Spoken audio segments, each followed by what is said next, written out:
Hello and welcome to Skeindeer Knits. My name is Ellie and I am a Norwegian living and knitting in London, and you can find me on Instagram and Ravelry as Skeindeer, and of course the Ravelry group Skeindeer Knits, which is the best place for most things related to this podcast, my designs and myself.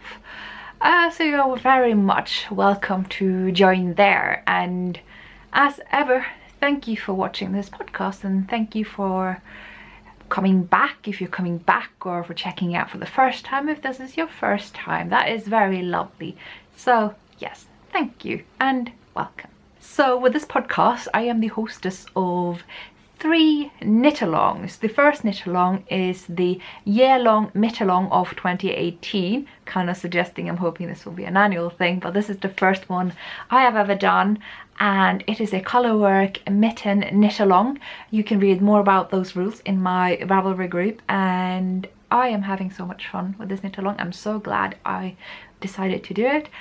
More excitingly is that there are other knit-alongs that allow some double dipping, so you can check out the Basket of Mittens knit-along that's hosted by a Woolen Homestead podcast, and there is the mitten knit-along for the NH Knits podcast, which is an audio podcast that is starting at the end of February, so definitely worth checking out as well.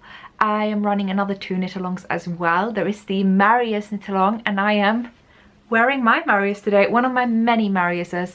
Hopefully that makes me a bit excused for not casting on one for this knit along. I was hoping to knit at least 1, if not 2 or 3, because I got stash yarn for pretty much 4 Mariuses in the true colours. Of course you can use any colours you want in my knit along. The only criteria is that it is a adult sized sweater with this chart. Very simple. And yes, I have a number of Mariuses. I thought I'd just show you that today because I'm a bit light on the content, so I'm just going to fill it up with nonsense. As you'll see in the background, I have a Marius cushion and I have a little Marius makeup bag that I just thought looked nice to have in the background. I also happen to have a cotton Marius.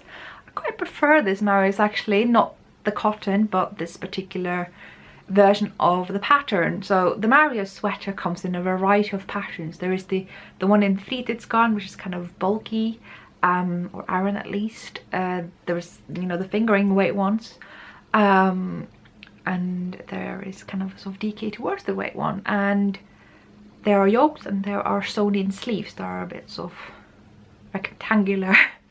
I prefer the yokes. That's all I've ever done with the Marius, and I was hoping to use this KAL to check out the other shapings, but I haven't. But yes, my point was, this is actually the DK.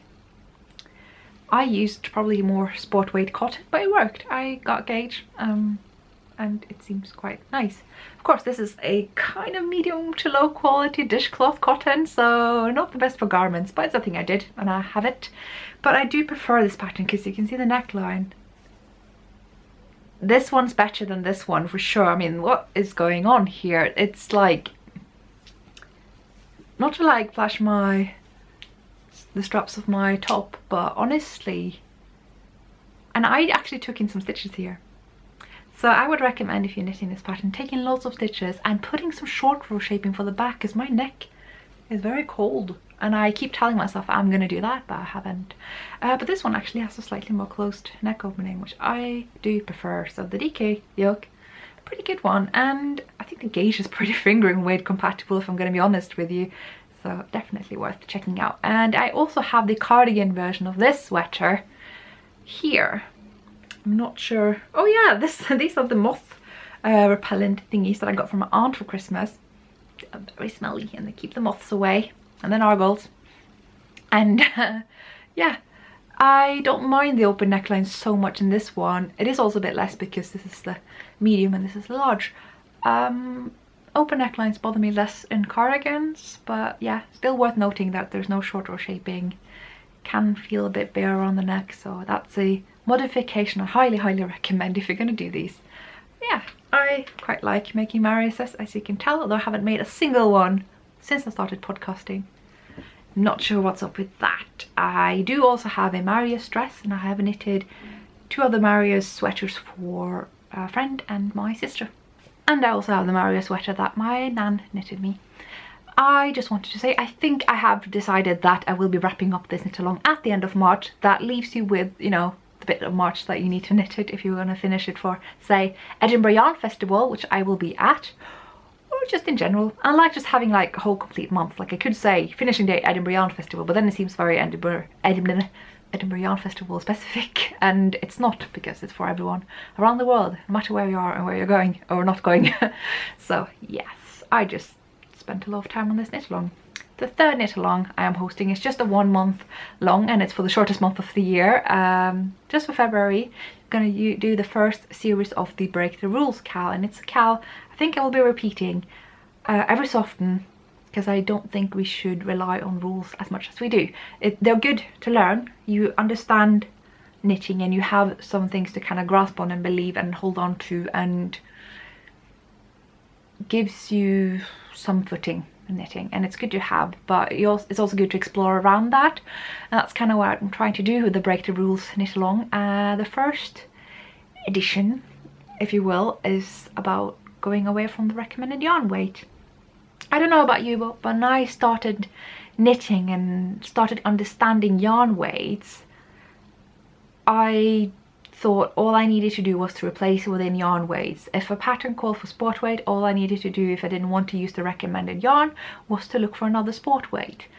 I have since learned that there's so much more to it. You need to look at the quality of the yarn, the fibre used, whether it's superwash or not, how it's been spun, you know, woolen or worsted.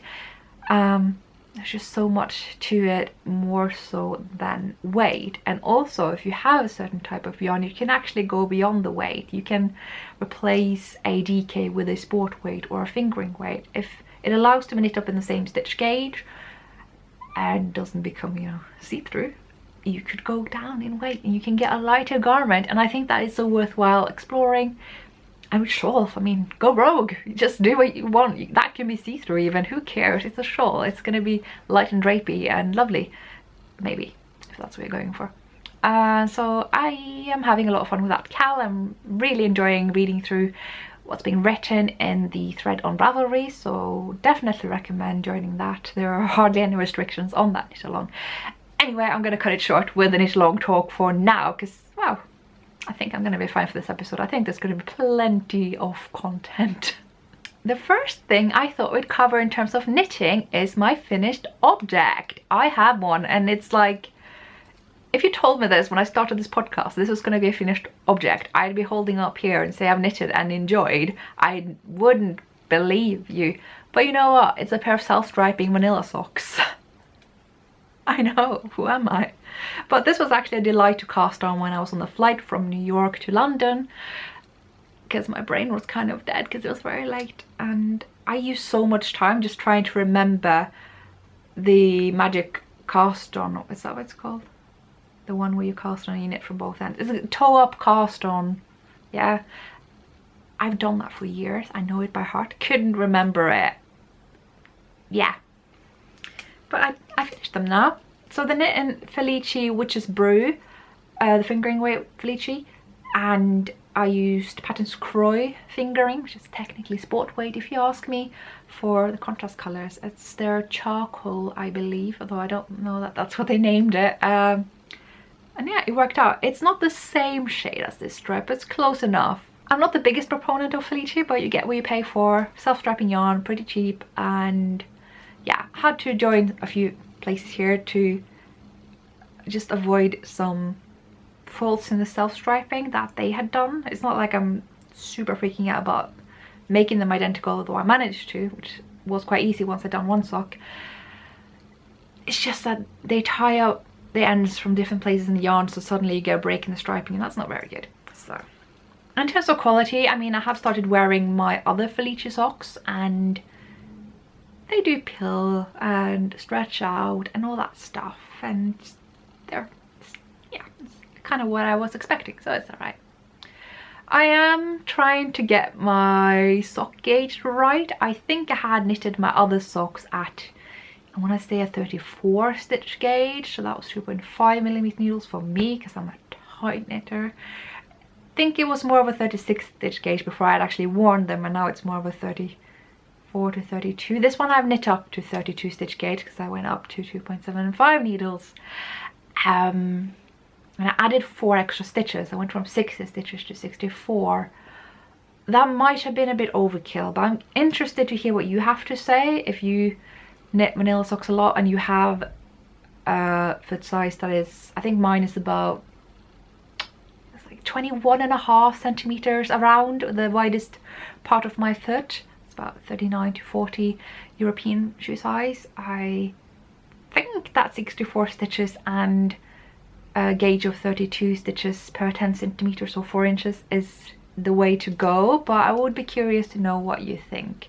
Maybe adding another 4 stitches was a bit overkill, but the gauge is fine. That's my suspicion right now. But again, would love to hear your take on that if you are an experienced manila sock knitter, because God knows I am not. I just like making complicated socks like color work and lace and cables and whatnot.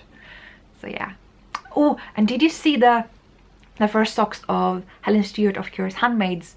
It's like a sock society. It very much matches my Lady Marble cardigan. I'm thinking I have red sock yarn.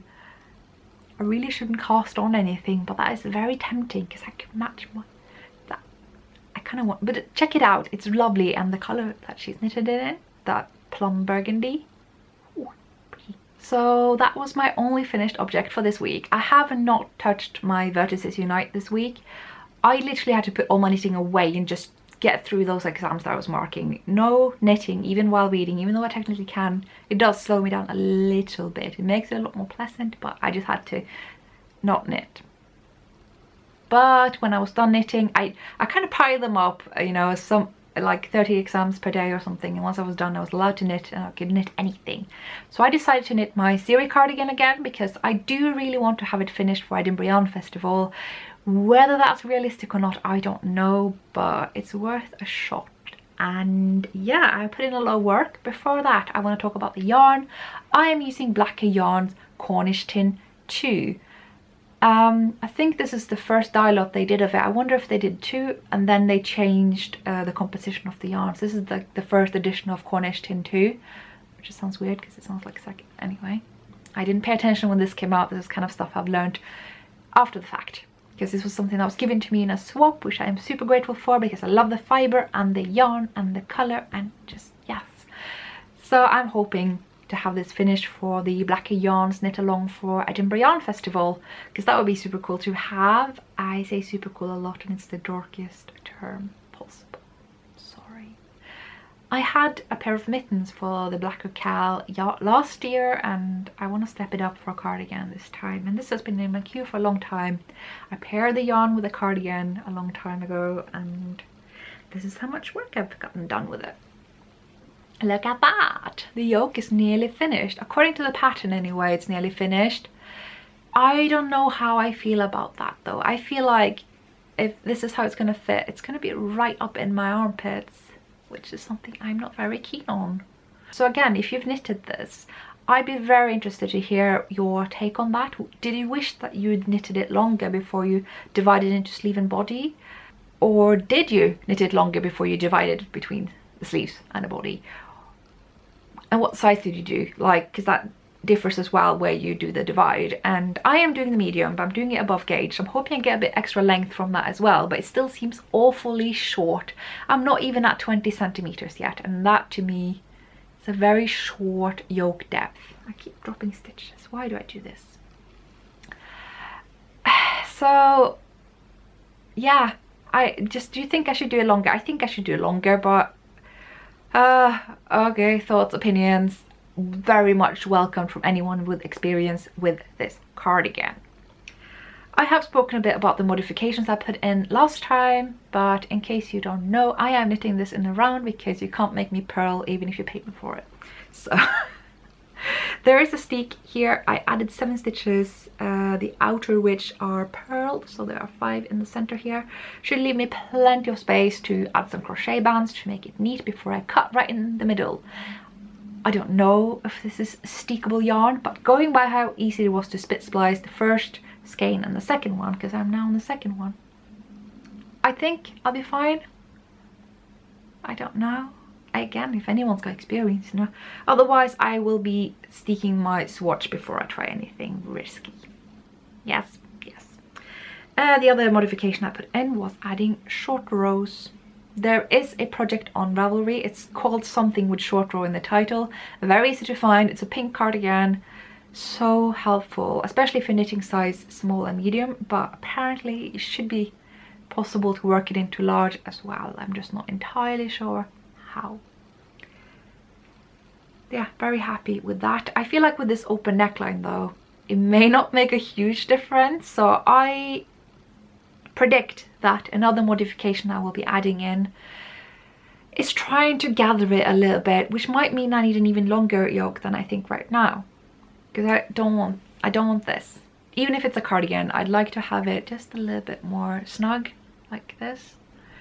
So it might mean that I will be taking in some stitches here. So it says a certain stitch count that I need to pick up, and I might pick up less, or I might just knit the rib longer. Still deciding that. But yeah, I love the stitch pattern in this. I also modified how the knitted together twisted stitches are done. I'm not going to say exactly how they're knitted in the pattern because there's more to it than that, but I highly recommend rearranging the stitches SSK wise rather than knitting them twisted. It's so much more neat. I showed you an example previously when I knit this, but I can do it again, I suppose. So here is when I hadn't done it. You see that? It's not so neat, but here I had, right? In the beginning, I did not. Further down, SSK style rather than twisted. I think that's a world of a difference, but maybe that's just my slightly knitting preoccupied mind, but just do that. It will save you so much trouble. I'm not as so preoccupied with it that I'm going to rip back and undo where I did it twisted. It's not that visible. It doesn't bother me, so. Hoping to have it done by Edinburgh. Means I have a month to do this basically. I mean a bit more than a month, but I'd like to finish some other things as well, so. So it's a good thing I'm knitting this at an 18 stitch gauge rather than the recommended 20. I think that will speed things up a tad bit, hopefully. Now, because I'm trying to be a good egg who casts off some things from my UFO pile, I have picked up 2 UFOs this week, which I feel very good about. I don't really have any UFOs that I am desperate to rip out. I'm not in that frame of mind. I really do want to finish them. I love my UFOs, I just have a lot of them. So the one I have picked up now is the Squirrel cardigan, also known as Ekorn kofte. It's a children's cardigan, and let me just show you a photo of it from my book. This is the cardigan in question. That one's a lot prettier than mine, but regardless, I want to make it, and I'm using stash yarn. This is the book where this is coming from. Again, can't tell you where to get this book, but if you need help figuring that out, there is a thread for that in my group. It's called the Norwegian Knitting and some Yarn Help Desk, where people are trying to help each other figure out where to get Norwegian patterns and yarns and publications, etc. Really good. You could talk to the publisher, which is actually the people who published this, so it's these ladies here. I hope that focused, if not I will write over it. And it's a great book. It's the second book in a series of 2. I hope there will be more, but it's been a couple of years now and I'm like, I want a red one. Yeah, there's a blue one and a green one. Some say that the second one's even better than the first one. I am partial to the first one, but I have knitted a couple of cardigans from this one already. And yes, that's what it's all about. It's a cardigan book. It's full on colorwork cardigans through and through. It's probably between like 40 to 50 cardigans in here, depending on how you count them, because there are some with just variations as well. It's a gem. So as for what I'm knitting on now, there's no focus. Oh dear. Well, I've started a little tiny sleeve. Didn't get very far before I got tired of the rib. That little thing took me a long time. The brown is Ultra by Jamieson of Shetland. It's very fine. It's technically lace, but I find that it works up really well in this knit. I don't know, a close-up is gonna help, but you can see how fine it is. But it's very lofty. It's definitely woolen spun, and it's a Shetland yarn. This is the Shetland black colorway, which is brown. I know some people who have got that in the mail and thinking it was black and it wasn't, so that's good to know. But yes, it works up really well even though it is lace weight. And the main grey I'm using, which I haven't added to the sleeve yet, is Roma lambswool. Absolutely love this yarn. It's one of my favorites, but it's actually the first time I've actually gotten to use it, although I have done another project since in the lambswool, which was the cowl that I gave away to a friend who still haven't photographed it for me because I never got around to do that, so I asked her. We may have to remind her. So yeah, using the colorway 13, which is the shade of grey of theirs that I think is very lovely, very nice and marbled. And the cardigan itself I have also made some progress on. It's now on some needles. So I've done the neckline shaping, took a whole evening, and this is what we have, and it's so cute. So there we are. It's a bit of a pain where you have to carry 3 yarns, and it does also pull in a little bit. I should have gone up a needle size there, and I suspect I maybe have done that at the bottom here because it looks a lot more neat. Yeah, the other yarns I'm using, I had some scraps of Fenella by Susan Crawford for the green and the white, but I decided that's not my favorite yarn, so it's been destashed. And the blue is Höjlandsull by Garnutsalg, their Black Hill Höjlandsull, which very similar to Whole Super Soft. All of these yarns are in that category, super soft lambswool of different qualities, and yes, very glad to just mix them up and put them into one cardigan, hoping I may be able to finish it when I'm in Norway, because it is going to some friends of mine in Norway who had a baby in, I want to say either October or November, and those things, they grow fast, so we're trying to finish this thing for little baby A-night. And yes, it will be steeked. I am no stranger to steeking, and I like to steek in dark grubby puffs, so that might be something I'll be doing again. Hope not, but you know. And it lives in this amazing knitted bag. I have one last work in progress to share, which is a bit cheeky of me to share because I didn't really work much on it. The only thing I did was finishing the round of rib I was on, and I pulled out the stitches because I was like, I don't think I want to start the rib where I did. And then I tried it on, I was like, actually I think I do. So now I have to put the needles back in again, which is annoying, but at least it's made in rustic yarn, so the stitches don't really go anywhere, they're just hanging out. Even though I tried this on, they're still just hanging out. So yes, using Roma Finul garn for that. Here's the yarn. Focus, yes, got some. Colorway is 406, it's a very sort of natural beige. It's probably dyed this way, but it looks natural, you know. All it takes is a bit of a marble headed effect and I'm like, natural. So the other colorways you can find out more about on my Ravelry page there. I'm trying to fill out the details there. I think most of it is there by now. And yeah, it will be steeked. As ever with me, you just can't make me purl things. And I'm not supposed to with this either, because it's actually a bottom-up sweater. It was me who decided to do a top-down cardigan, which was surprisingly easy of a modification. It's a pattern that very much lends itself to modifications, which I love. So, sleeves are too long, so I rolled them up and I liked it, so I'm keeping it that way. I really want to have this finished for Edinburgh Yarn Festival, which is why it's, I want to say back on the needles, but clearly not. But it will be. And then I think, yes, I hope to wear this at Edinburgh Yarn Festival. Please, just make me finish this thing. I am so close. It's just the bottom rib and the button bands. So basically just a pile of rib and steeking, and it's done. I got buttons for it. There is no excuse. Finish it already, Ellie. Just finish it. And so hopefully now you understand why I said I was a bit light on the content today, because that's pretty much all I have. I do have some acquisitions that I as ever save to the very end of my episodes, because I have no desire to make this an episode, or a podcast I should say, about shopping. I will always cover what I get and let you know and tell you what I think about it and what I hope it will give me, but I don't want this to become a about this, about that, about this, about that kind of podcast, even though I do. Because that's not really how my mindset is and my sort of philosophy of life. And I do try to destash, and I have some destashing plans, I always do. bear with me there. But yes, I have a video to recommend that I watched last night. So Arne and Carlos have a YouTube channel. They are a Norwegian-Swedish knitting design duo, very much up my alley. You know, they're known for their knitted Christmas ornaments, the knitting balls, and so that's how you may know about them. But yes, they put up a video yesterday about yarn dominance in color work, and this is a bit of a controversial one apparently, and I've noticed this as well.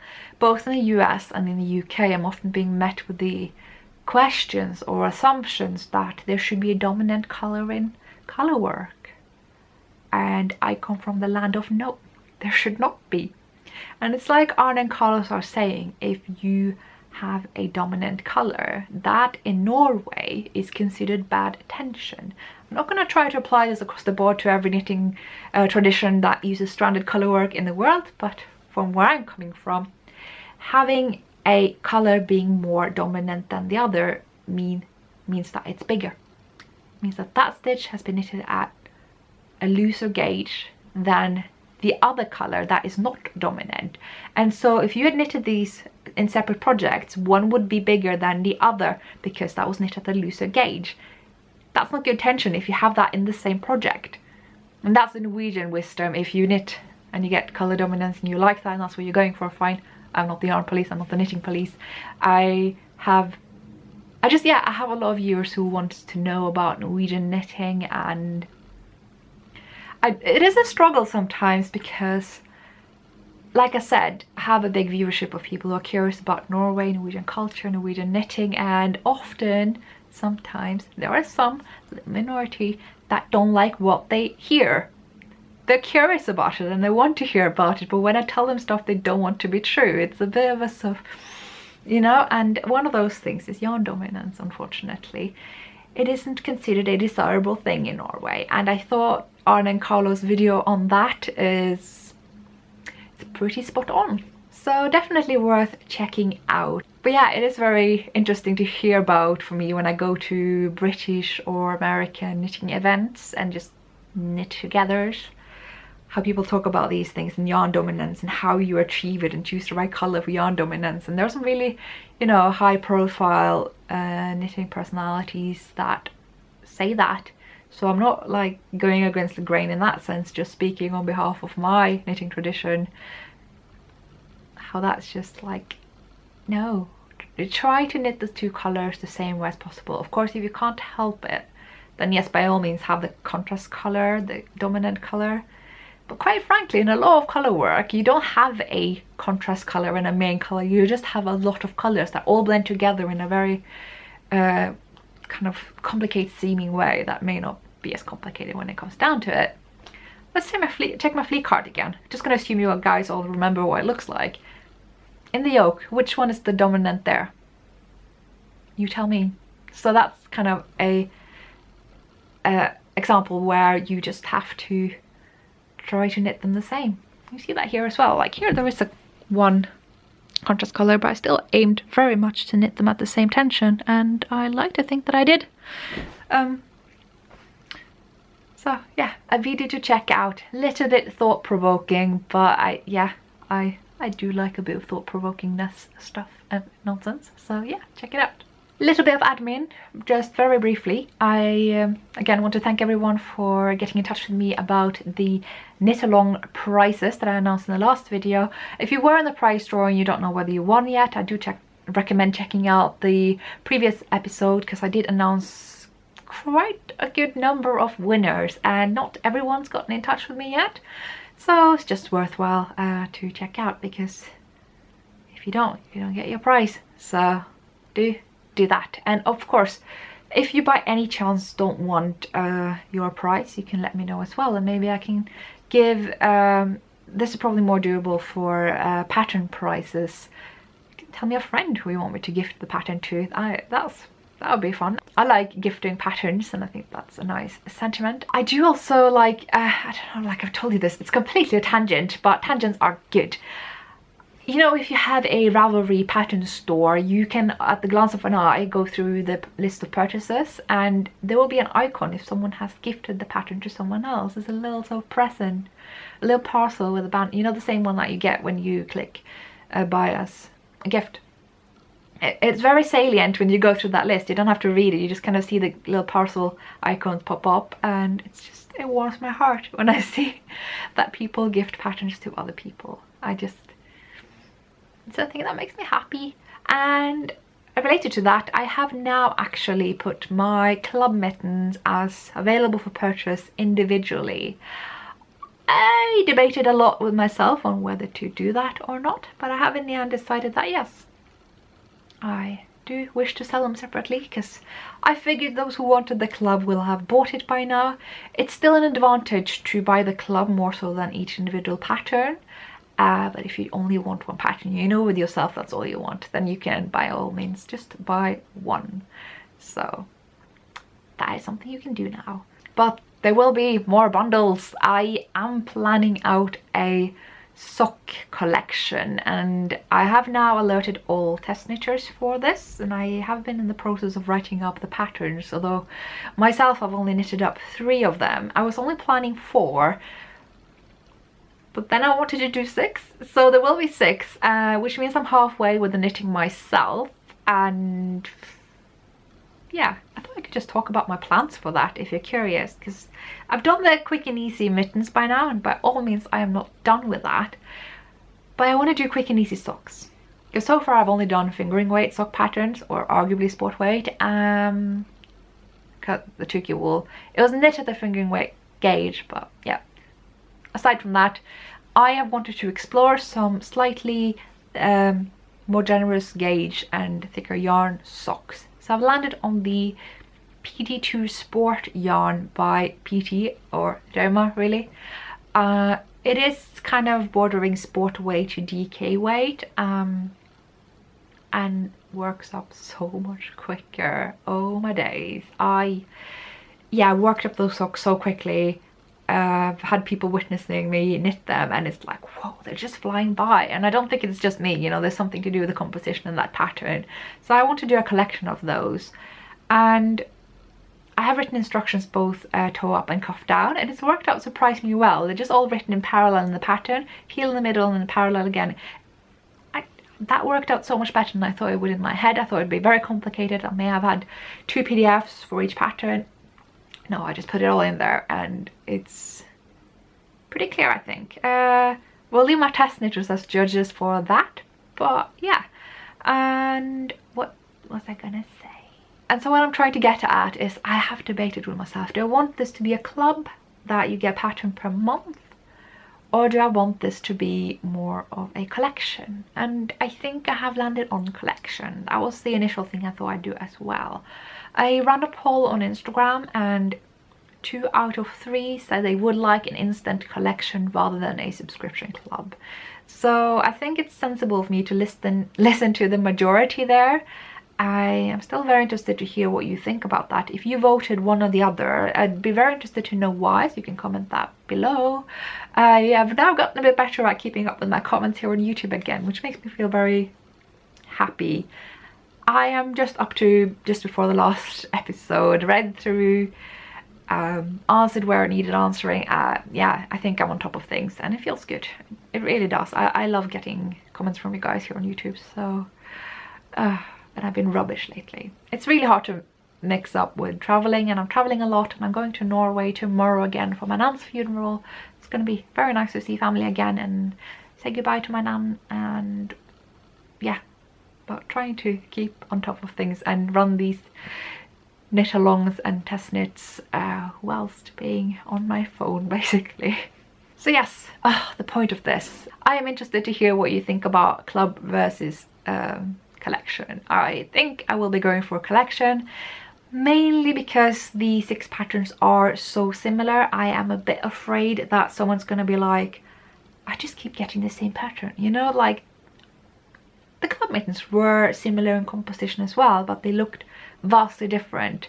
These socks are as well, but they all have a common theme, which I'm not going to say much about, but it's a very abstract theme. It's nothing specific, but I think it's probably more sensible to do a collection so that people don't feel like they're just getting the same pattern every month, because that would make me feel horrible. I like that they have the resemblance that they have, but I think it's better to be more honest and upfront about it as I'm selling the whole thing. And you know, there are so many sock clubs going on right now. There are 2 by me and Philip of the Knitting Expat. There is the one by Helen Stewart. I mean, you can bathe in sock clubs right now, so I think it's okay if mine is a collection, I think. I have a little bit of a review for this episode as well, but I'm gonna wait until I have covered another little knitty thing. So I decided to completely shamelessly copy inside number 23 Katie her knitting journal. So I've tried to do knitting journals before and I haven't failed exactly, but they were sort of 80% completed. There were bits and bobs missing throughout, and I get a little bit upset if there are pages in there that I don't like. I can rip them out, but I can't really put pages back in, and it's just kind of... So just to show you, these are my previous knitting journals. This was the first one I had a go at, and I mean, it's really nice, and I love this, the format actually, though it looks a bit stupid because it's got a grid paper, which I think is really nice. So if I have a chart I just want to add to it, I can actually do that pretty easily, although it's square. Like I said in the previous episode, a knitting chart doesn't make sense to be square. It usually, at least with color work, knitting charts tend to be a little bit flat, and if you find that your knitting doesn't turn out that way, it could suggest that you have knitted above gauge but with short floats. It's a theory I have anyway, so try to make sure you knit to the right stitch gauge but have your floats quite generously. Side point to what I was getting at now. Now I just wanted to show you my first knitting journal. First problem, the yarn. I mean, it's taking up so much space, and I like to add a generous amount, but also I added like a little kind of mini skein of all the yarn that I used for my Miss Rachel gauntlets, which is the same yarn I used for my Miss Rachel yoke. And I even added my swatch here. I think I'm gonna get into that habit again. It's so nice. And just, yeah, yarn labels and yarn and bits and bobs and washi tape. But it didn't quite appeal to me, and I even did it this year as well, you know, 2017, and added a bit less. You can see it's not bulging quite so much because I just failed a little bit. There's like a yarn label in here. This one has a bit much, but it's my exploration station that I haven't finished yet. And this is my chuck sweater. I'm just not...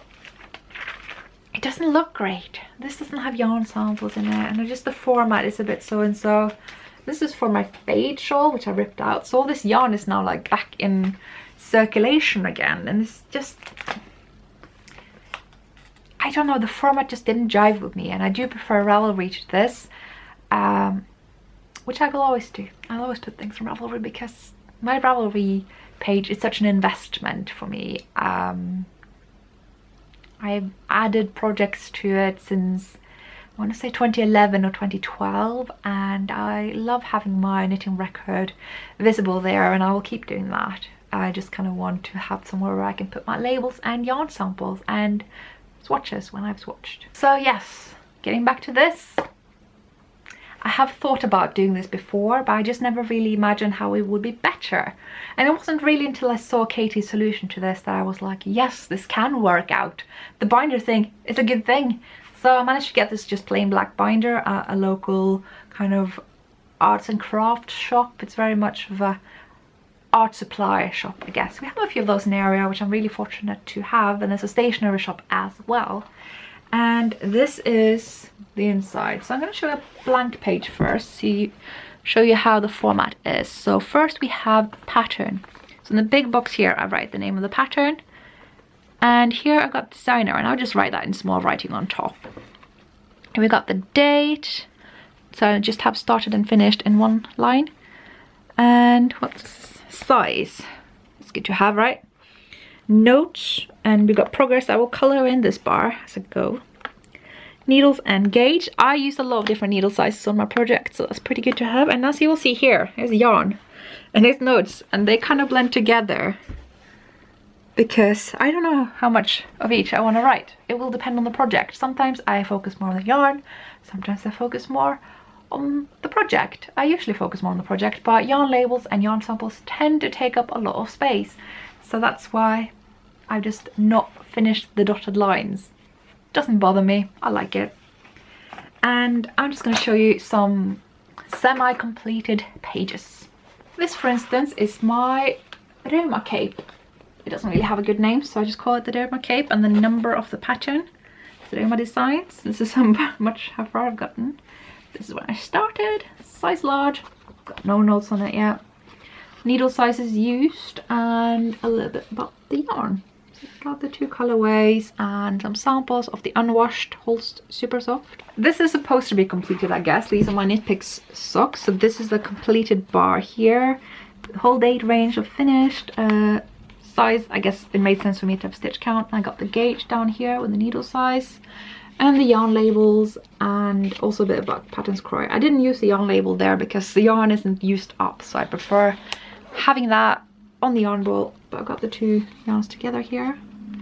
Couldn't get like a bit of each stripe, so I just went with a little bit. It's a shame though that one of the best pages I have in this is actually for one of my future socks. I can't really show you, so I'm going to show you my Brofiel yoke instead.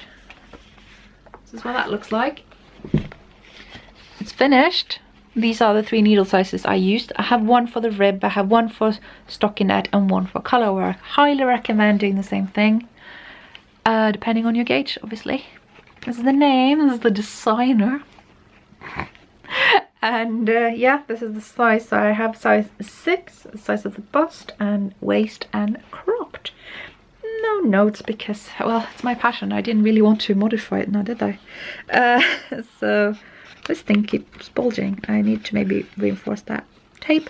But yes, this is the yarn I used. I used 4 skeins, just a little bit more than 4, but I rounded it down. And this is the main color. I haven't been able to find the yarn I used for the contrast color, but I didn't use it up, so those labels are still on the skeins as well. So yeah, I really enjoy having this. It's a nice place to put my yarn labels and yarn samples.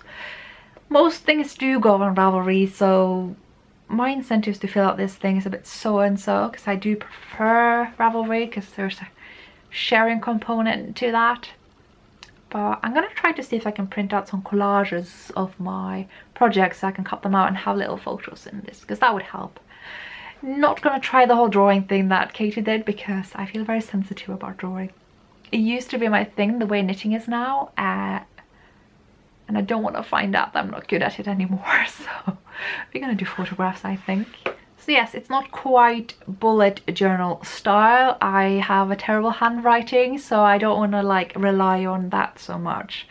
So I'm mostly just emphasizing the information I am interested in, which is needle size and gauge for sure, the yarn samples, like I said, how far I got, size, modifications, that kind of thing. And I think that's a brilliant thing about this concept that I guess Katie has come up with now, is that you can really do you. I didn't do my form the way she did, and I know lots of other people have some people have also had a go at this, and they have different sections and boxes and format to mine, and that's the genius of it. You can really just highlight what you think is important to you in your own personal knitting journal. Nobody else is telling you what to add. If you want to rate the pattern, you can rate the pattern. If you want to, I don't know, rate the yarn, I guess you could do that too. If you want to add a swatch, if you want to draw or decorate, or yeah, show off fancy pants handwriting, add glitter, I mean, you do you, and that's the beauty of this. So would really recommend, and I really want to knit a cover for this. I'm not sure how doable that is, but I have an idea of how it could be done, but that's nothing I have time for anytime soon. But it's an idea and it would be really cute. I also want to talk a little bit about the paper quality that I used, because initially I just printed off from my printer and it was very thin and bright white and I didn't like it. So I got this I have an Epson printer, so I felt very confident getting Epson paper, but that wasn't really that important. It's inkjet compatible, so it's not gonna like bleed around on with my inkjet printer. And got 50 sheets, and this is the information. So I thought if you care about that kind of thing, the yarn thickness, that's good to know. This is a matte paper. Yeah, I'm really happy I got this. I did get some thick kind of art paper from the art supply shop, but that my printer didn't want to eat it. It was too stiff. So yeah, I liked using that. Now onto my review. I got the KnitPro magnet board. They sent me this to review ages ago. And as you know, I've been traveling so much this autumn that I haven't really sat down here and knitted. I've knitted on the go. So this isn't a thing I've used until very recently. And I now have some thoughts about it. I'm going to have to remove the paper that I am currently reading off because it's the Ciri cardigan and it is the paid for patterns. Unfortunately, I can't show you this with an example. Bummer. So this is kind of how it is when I use it. I used these little magnets here. They're very strong. They will keep quite a heavy booklet of paper on here, and they will hold the paper, whereas this is your progress bar. Move it up as you knit. Just a bit bendy. I think that's a little bit of a drawback, but it's not a huge problem. It's very easy to align. Just shove it up as you go. I have decided to shove it up this time around because I found it easy to see how the next stitches aligned with the previous ones, because I had lots of stitch markers in my work, so that was easy. But actually I would also recommend having it above, because if you're doing color work, the only thing you really need to care about is how your current row aligns with your previous rows, how you are completing the image, so to speak. You don't need to care about the above rows yet. So I suggest keeping it just above the row you're working on. That's a recommendation. I feel a bit funny how there are 3 of these, because I mean, I don't know much about paper, but they have 4 corners and these are 3. It would have made sense to have a 4th one just to make sense, but it's fine, it's functional, it's not a problem. It just seems like a bit of a strange decision. Words, language. You can tell this is not my native language. No?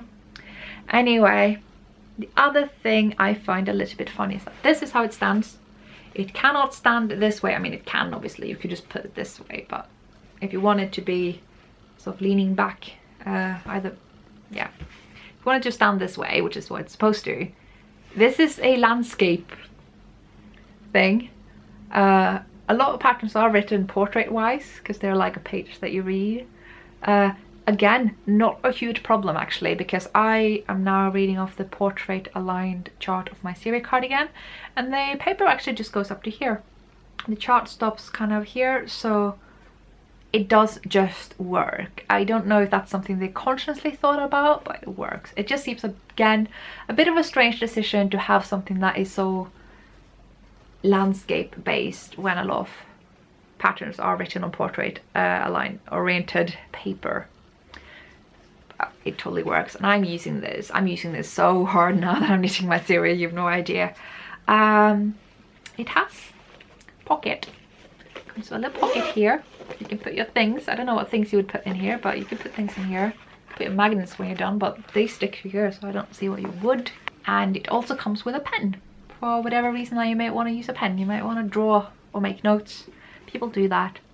I need to do that sometimes. I just rely on remembering these things, so I think this is pretty good, pretty handy. And as you'll also see, it comes with a very funky fabric. And so what you do then, take out either of these buttons. You've got buttons on both sides, so you can take out both. You take out one, both, whatever. You can close the whole thing, and it's like you have your little sort of travel companion there. Let's see if I remember how you can button these up. So there you go. And it's closed. Can't open it. You have this extra button here, but it doesn't really do anything right now. And you can travel with it. I just didn't when I was traveling. So yeah, that is pretty much all I have to say. There really isn't much to add to this. It's convenient. It's nice when you are sat at home. I don't travel with it as much because I'd have to put it somewhere, and usually, at least if you're in a cramped up city like London, there really isn't much of a place you could put it. But I like it when I have some table space or space in my bed. I just put it there. It will stand on most surfaces, which is nice. It doesn't fall over on my mattress even when I'm sat there, even when I walk around on it. I'm terrible, I'm like a cat. And yeah, it's sturdy, it's balanced, the paper stays put, the magnets stay put. You can put it away when you're done for the day and it will stay the way it is when you pick it up the next day. And the fabric is really funky. And doing a bit of KnitPro advertisement, since they were so kind to give me this for review, along with the Zing needles, which I reviewed ages ago. But if you want a summary, I like them.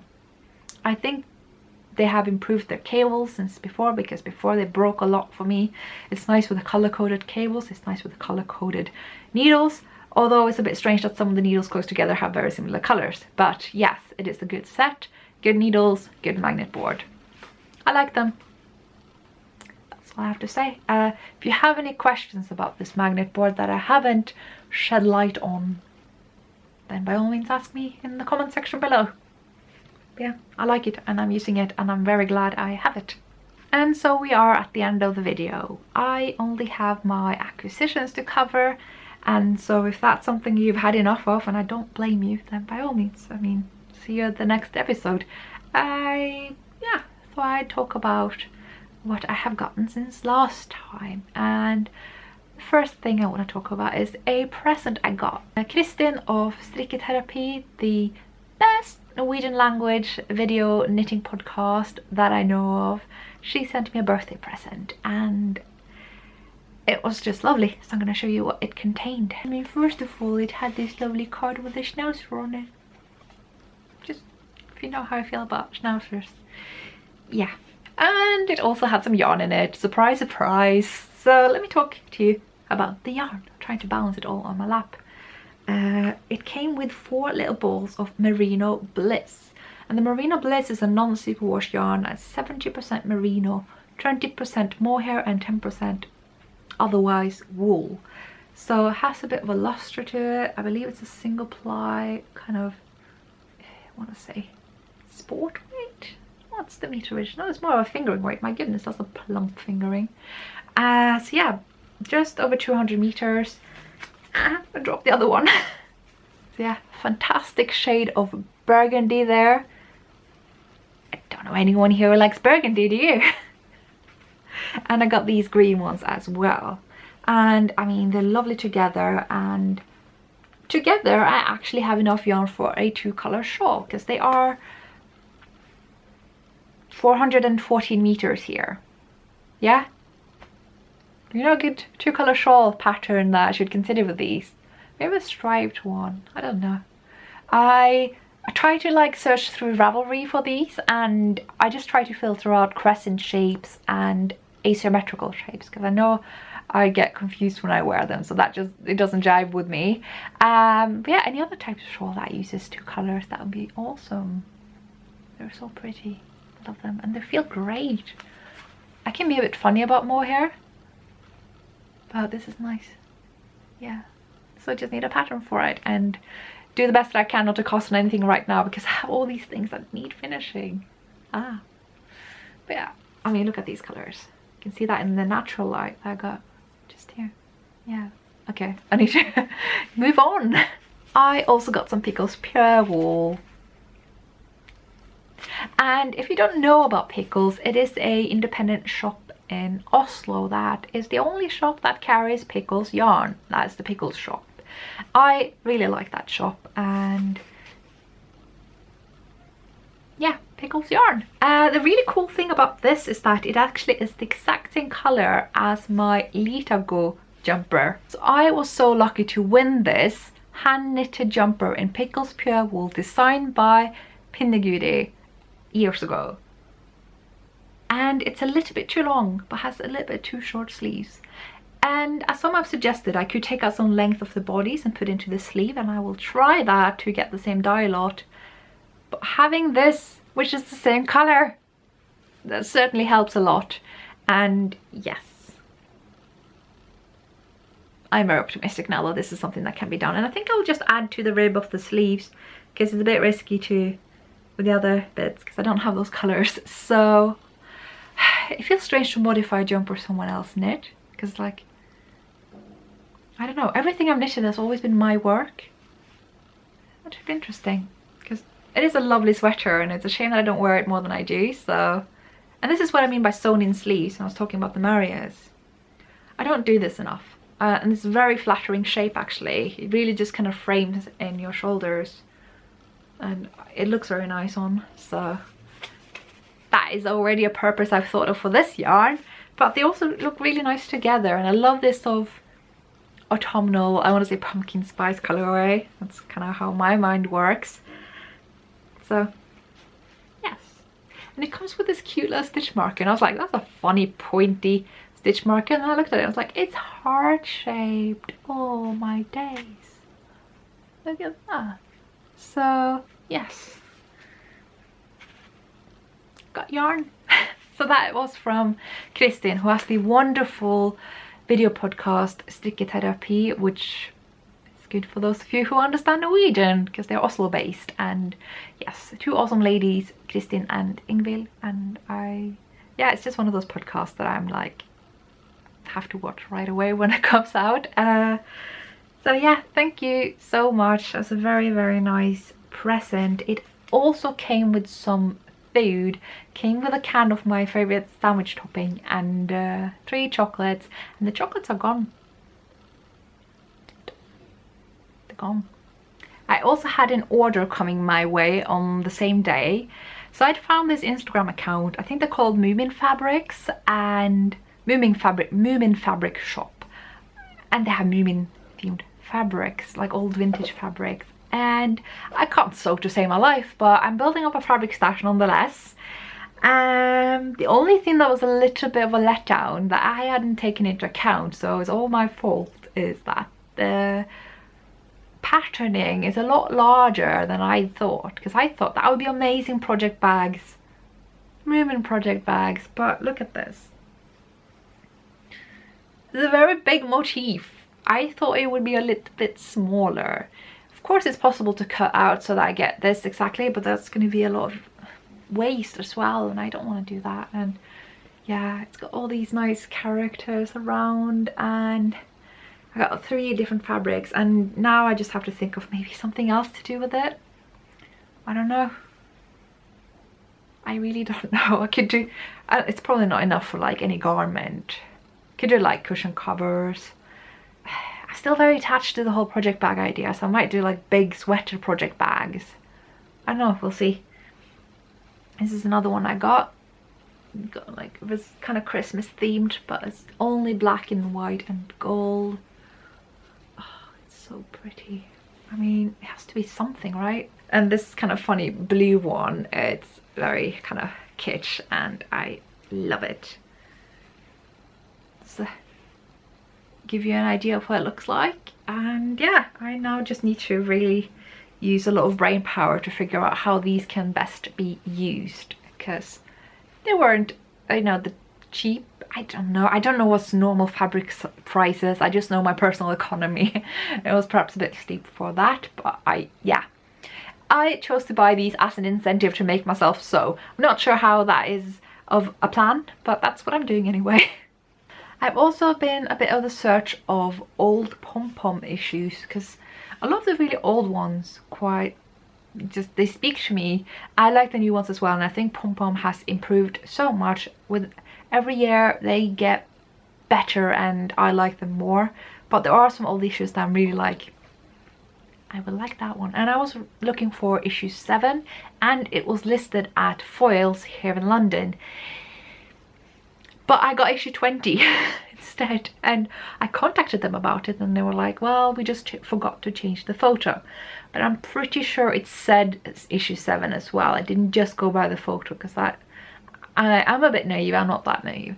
But it's fine with issue 20. Issue 20 is fine. I like issue 20. It's got lots of good stuff for it. It's got an Enamel hat, which I think is a very exciting looking hat. And yeah, it's good patterns all around. I have considered buying it already, so I'm not too grumpy about it. was just a bit disappointing that I couldn't get hold of issue 7 because there's a lot of good stuff in there. So yeah, that's another pom-pom to the pile. I have also gotten, this is very exciting. I mean, to you this might just look like 2 balls of Jameson Spindrift. To me, it's the beginning of what's going to be so awesome. Have this thing in the works. Don't know if it's going to go through. I'm hoping it will. It really looks like it will, and it gets me so excited. It is a design project, a kind of, I guess, collaboration. I'm starting out with these. It's not all I'm going to be using, but it's a start. Oh, it's so awesome. The day I can tell you guys about this, I'm going to be like jumping, bouncing off the walls, going bananas. But until then, I got these 2 balls. They're going to knit up into something that I look forward to share with you. I do remember, I think it was during Vlogmas, I was talking to you about like things that got me very excited that I can tell you. It was a number of things. Obviously, I have now told you about Edinburgh Yarn Festival, my podcast lounge attendance. I've now hinted about one thing. I had this other yarn collaboration going as well, but the yarn got lost in the mail. I'm really hoping that will turn up sometime because that was really exciting and I hope it will go through. The other thing I didn't hear more about, so I'm not sure what that was about, because that would have been so awesome. Anyway, we'll find out, I guess. So yeah, things are in the works and gets me very excited. Ugh, words, language. Lastly, I did get a little shipment in the mail today. There is a tiny bit more coming because someone found a sweater quantity of cashmere lamb's wool on eBay. We'll get back to that when that gets here. But yes, Bladet garn had a sale going on. Some bits and bobs from yarns here and there from kits they were no longer doing and whatnot. And it was basically my favorite yarns for half price. And so I thought, just get some. And now in hindsight, wish I'd gotten 2 of Usk because I quite like to do the Mameluke in black now. I got grey yarn, but knowing myself, more likely to wear black. Not gonna enjoy knitting with it, so I should have gotten 2, but I got 1 because I knit with black a lot, you know, Sadby mittens. It just hit my face with the yarn. So yeah, this is Usk. It's by Hillesvåg. It's one of my favorite yarns. I talk about it a lot. You can find out about it in the Norwegian Yarn and Knitting Help Desk. God, I love that thread. And yes, I also got a skein of Tinder, which is their DK weight pelt wool, also from Hillesvåg. It's great. I love pelt wool. This shawl here is made of pelt wool. It was on the cover of the first issue of Bladet garn. This is their fingering weight and this skein is their DK weight. I have a suspicion this is not going to stay in my stash for long because I have another green skein in my window hand dyed by Vadbit, and I know someone who might, I don't know, we'll see. I also got a ball of Molson or Mood, and this is the yarn of one of the editors of Bladet garn. It's a yarn I have known about for a long time, but I've never actually tried. And it is essentially washed up, super soft, and that is brilliant because so many people do not like knitting with hulls super soft because it's soaked in spinning oil, because it comes straight from cones and been wound out into little cakes. Here you can get equivalent yarn washed up and it's lovely soft and it's very representative of the product that you get in the very end. If you wash this up, it will still soften because it's just the yarn that keeps on giving. It's already quite lovely and soft, and so I just wanted to order 1 ball to have a opportunity to talk to you about it because I think this is wonderful stuff. It's Molson or Mood, super soft. Yeah, I love it. So, and lastly, I have fallen down the whole enamel pin hole, the deep black hole of enamel pins, and Bladet garn have some. I'm gonna start off with this. They have, so if you don't know, Bladet garn have a logo that is their phonetic spelling, I believe. I think that's what it is anyway, and so it's written in the way that you say it, and they have these pins for how it's pronounced in different parts of Norway, because in case you didn't know, Norwegian dialects vary an unusual amount for such a small population, and they have these pins for different regions. I couldn't find one for Trøndelag, Middle Norway, the bit that's just below Northern Norway, so I assume they just bunched it with Northern Norway because it's the same pronunciation, and it just says, in the north we say garn. So I just had to get that. It's about the garn pin basically, and that is just something I'm very excited to put on my bag, and I might just put it in a amazing mustard yellow canvas bag that's coming in the mail to me soon. Hope it will come before I go to Norway tomorrow, but realistically speaking, probably not. But yes, I got another pin as well, and this thing, it's a unicorn, and it says in Norwegian, I would rather knit. It's a little bit small writing, but it's a unicorn I would rather knit. I mean, what's not to love? So it happened to me, you guys. It takes a lot for me to get thrown on bandwagons. When it happens, it hits me hard. So that is the end of all the acquisitions of this week. Every week I think it's going to be smaller than last week, and every week I have to ask myself if I'm becoming a hoarder. So that is all I have for knitting this week, and I will see you next time, hopefully in Norway. I'm gonna try to see if I ever can record when I'm there, although a little bit difficult when it's not just me there, but we'll see what I can do about it, because I'm sure you're dying to see the little doggies again. So thank you for watching, and I will see you next time. Bye.